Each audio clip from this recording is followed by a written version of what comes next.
in which the nations of the world were trying to turn us away from Judaism, whether convert us to another faith or simply stamp out our faith, atheism, which is even uglier, even worse.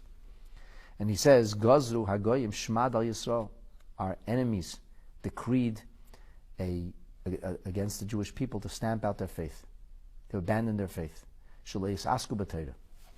And when is the official Shas HaShmad? In the writing of our sages, in the literature, in Talmudic literature, the Shas HaShmad is the post-temple era.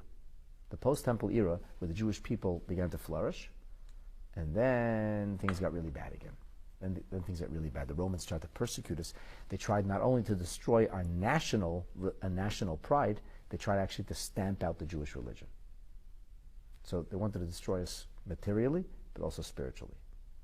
And during that time, which is what is proverbially known as Shas HaShmad, although unfortunately, it serves as a background and an example for other times in history, how we should behave, Rabbi Akiva was gathering great crowds, congregating people and teaching them Torah. And there was a Jew who had become attenuated from his faith. His name was Papas. Papas, yeah, like a Roman name. But his father had a Jewish name. Papas, the son of Yehuda. And Papas came to Rabbi Akiva and he said, Akiva, what are you doing? What are you doing, Akiva? You're crazy. They're going to kill you. And they did kill him in the end. So Rabbi Akiva responded to Papas and he said, let me tell you a story. A lot of times, some of the profoundest ideas are conveyed through a story. What's the story? You all know the story. It's a famous narrative. In the parable, there's this fox who has a conversation with the fish. And he sees the fish who are swimming with great anxiety hither and thither. And he says, come on, what's going on with you guys? You don't seem at all at peace. Aren't fish supposed to be tranquil and peaceful? And they said to him, we're afraid. Of what, says the fox? Of the fisherman's nets. Because if the fisherman catches us, then it's over. So the fox said, why don't you leave the sea, leave the water, and come on dry land? There are no fisherman's nets here. To which the fish responded, foolish fox, if we leave the water, then we die automatically. Here we may be caught or not, but while we're in the water, we're alive. If we leave, then this is our place of life. If we leave there, then there is nothing left. There's no hope at all. And in the end, Rabbi Akiva was arrested. And guess who he met in prison? He met Papas. Papas was also arrested. You know why Papas was arrested? A smuggler. Cheating on taxes.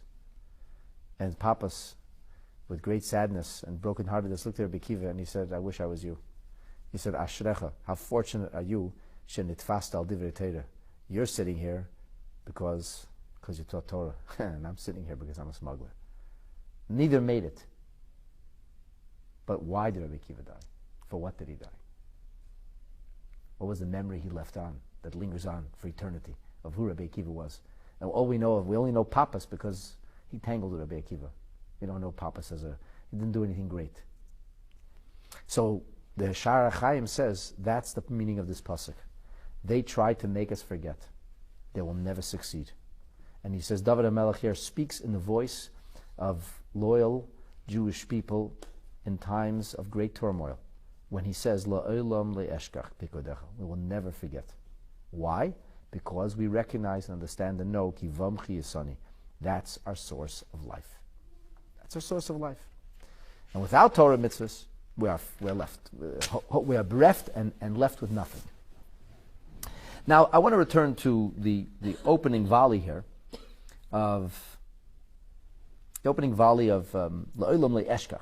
I'll never forget. But before I do that, the preface to what I'm going to tell you is, I want to share with you a teaching of the Alshich. Because the pasuk says, La'olam le'eshkach, and it says the word ki. I will never forget because. Because. What's the because? What's the emphasis here on because? So the Alshich says like this, I am 100% certain that I will never forget. How could you be so certain? How could you be certain you will never forget? He says, you know why I'm certain? Because Shabamchi Yisani. Because that's how you've given me life. You gave me life through these mitzvahs. I don't forget life. He says, look in the previous pasuk. And Al-Shach says that's why verse 92 comes first. I know that when things were so bad, the only thing that I held